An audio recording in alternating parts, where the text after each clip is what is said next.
Hey everyone, thanks for tuning in. This is my reaction to Game 1 Indiana Pacers and the New York Knicks. I hope you guys enjoy it, and here's what's on tap. First, we're going to talk about the game overall, and a lot of people's what their response to the game and what my response is. And then we're going to also preview tonight Game 3 of the Spurs and Grizzlies. So let's get started. So first, you guys watch the game. Phenomenal game. I have mixed thoughts about it, but let me just tell you guys the sleepers and who I think played really well real quickly. Paul George, coming out game. If he's not a superstar now, I think that game, if he wasn't a superstar before the game, this game, put him on the map. I mean, you can't argue with that three that he hit. I mean, I didn't even think LeBron thought that he had a chance to hit that. So I believe this is his coming out game, and props to him for leading the team and also making I think he had 5 assists and 4 boards. And so helping the team overall, not just a selfish guy. I love that from the Spurs. Now let's talk about, the one thing, well, before we get into that, let's talk about for the Heat, clearly LeBron, everyone's talking about him, a triple-double. But let's not overlook Dwayne Wade. I feel like Dwayne Wade will get lost in the shuffle because he is the key factor. LeBron is going to show up.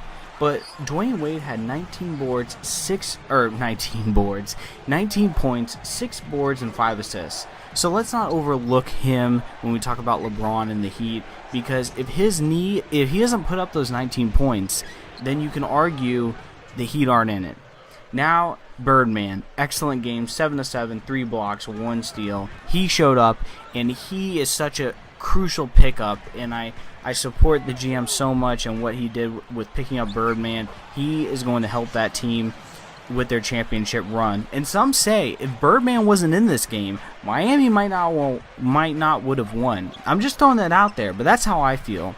So now let's look at the game overall. Of course, everyone's jumping off about why isn't Roy Hibbert in the game, and I'm not going to tell the coach, he's an idiot. I know that I forget his name, but Will Bond from ESPN said that was the worst coaching decision he's ever seen in his entire, span of basketball. I wouldn't go that far. I understand his reasoning, but at the same time, it's devil's advocate, right? If LeBron passes it off to Bosh and Bosh is out on the wing and he misses, we're all talking about how he's a genius, and that's just the way it is with sports. You have to play that. You have to step out on faith and see what your players do.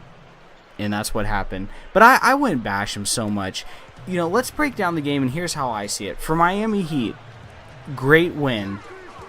But for them, I would say, they have to gain a lot of confidence from this game, in the aspect that they had players step up.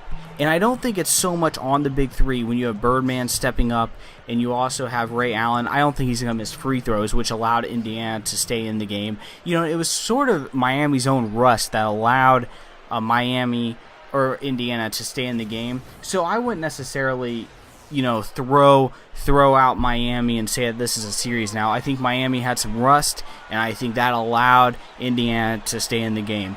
Now let's talk about Indiana. This is a pretty devastating loss in my opinion, just because this was your perfect scenario.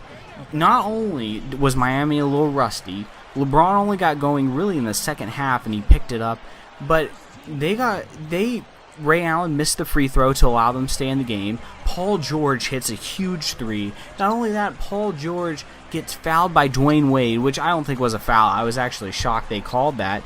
The refs sort of helped them stay in this game.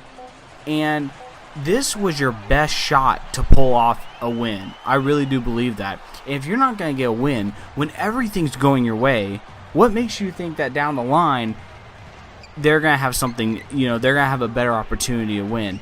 And that is my hit a shot or take a shot moment of this show, is why would Indiana have faith in their team if this was their best scenario, I think, for the rest of the series, and they couldn't pull out a win? So that's something to sip on for you guys. Now let's take a look at Game 3, I believe, of the Memphis Grizzlies and the San Antonio Spurs. I personally think this game is going to be a blowout. I really don't think Memphis stands a chance offensively. You can't match San Antonio. Memphis just doesn't have the weapons. You have to bang down low and hope you get Tim Duncan or Tiago Splitter in foul trouble. The wing play with Tony Allen and Tayshaun Prince.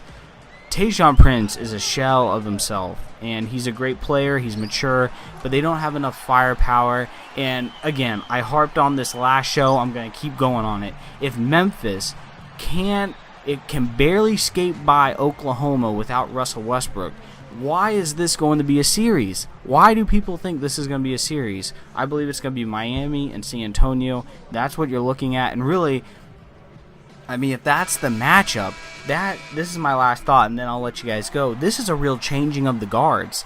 You're going to see San Antonio, I think you can call them a dynasty, the best basketball played of this generation from, the late 90s to early 2000s. This is it. To now, the new dynasty coming in with the Miami and the Big Three. This is a clash of really the old dynasty meeting the up-and-coming dynasty. And I think that's going to be the storyline. I really do. And I think it's going to be a good matchup. So I hope you guys enjoy it. Let me know in the comments or hit me up on Twitter, on Sully on Tap. I hope you guys enjoy your day. Take care. I'm out. Peace.